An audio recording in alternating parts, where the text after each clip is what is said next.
So, my friends, that's how every tale like this begins, doesn't it? With a friendly voice before the storm, a whisper before the scream. So listen closely, because this isn't just a story about witches and fire. This is about vengeance, about a woman who refused to stay dead. Her name was Josephine Marrow, and once upon a cursed time, she and her sister Eleanor danced beneath the moonlight in Salem. They weren't evil, no more than the wind or the flame, but fear. Fear makes devils out of saints. When the villagers grew restless and the preachers grew loud, both sisters were accused, tried, and condemned. Eleanor escaped the noose by making a bargain in the dark, but Josephine, she wasn't so lucky. They burned her alive. They watched her flesh blister, her skin peel like paper, her bones blacken and crack.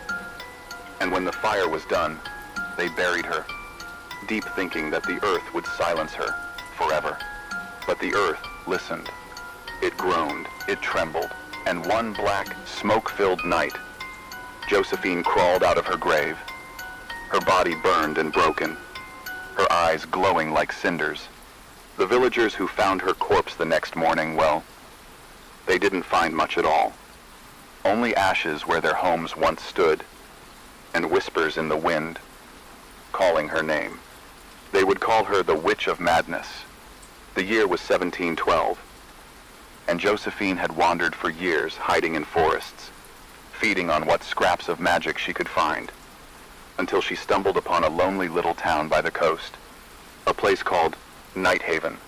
Quiet, peaceful, full of trusting souls, perfect. She wrapped herself in rags, her skin still cracked and charred, and made her home in a small cabin on the edge of town.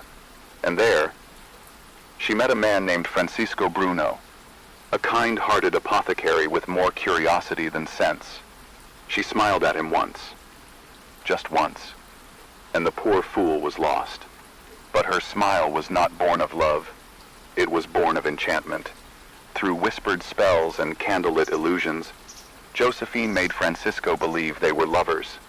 He brought her what she asked for, books bound in human skin, herbs that twisted reality, vials of mercury and powdered bone, every ingredient she needed for a ritual that could restore her beauty and her strength. But in every story of witchcraft, there's always one shadow darker than the rest. His name was Matthias Cain, the infamous witch hunter of the colonies. 10 years of blood and fire followed his name. He'd hung more witches than anyone alive, and rumor said he carried the ashes of their bones in a pouch around his neck to remind him of what he'd done. And when whispers reached him about a burned witch haunting Night Haven, Matthias came riding. Josephine knew she had little time, so she set her plan in motion. Francisco was to distract Matthias, to lure him away with false trails and trembling words. But Matthias Cain wasn't easily fooled. He saw the fear in Francisco's eyes, the flicker of guilt in his trembling hands. And when the poor man tried to flee, Matthias's blade found his heart. A mercy killing, perhaps. But it was already too late. By the time Matthias returned to Night Haven, the streets were silent. The air stank of blood and burning wax. Bodies lay everywhere. Men, women, even children, each one wearing a grotesque smile. Their eyes stared blankly toward the church steeple, where candlelight flickered through shattered glass.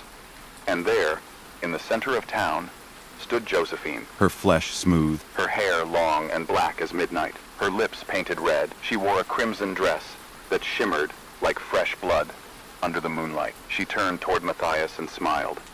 "Do you still believe you can burn me, witch hunter?" she whispered. He raised his weapon, but before he could strike, the dead began to rise. Their laughter was hollow, their movements jerky and wrong, like puppets pulled by invisible strings. Josephine had drained their souls, binding them to her will. And as they swarmed him, clawing and screaming, Josephine climbed atop a black horse, its eyes white as bone, and rode away, her laughter echoing through the fog. They say Matthias survived that night, barely.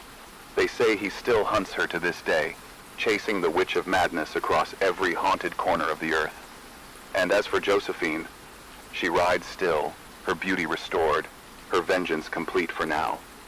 Her eyes set on finding her sister Eleanor, the only soul who might still remember who she once was.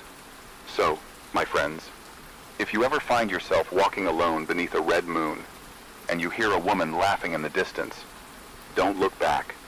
Don't whisper her name, because some fires never truly die.